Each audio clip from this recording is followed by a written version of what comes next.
3號強風信號現正失效，預料本港平均風速每小時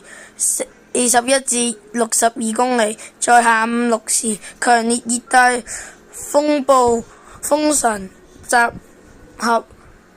在香港以南約430公里，向北緯18.5度，東經114.9度附近，預料向西或西北偏西移動，時速約18公里，橫過南海北部。以上的新聞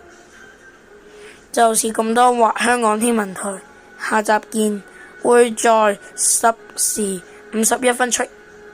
新一篇，每5個鐘隔一次，1至3號信號，8號信號或更高信號就會在每3小時更新一次。下集見。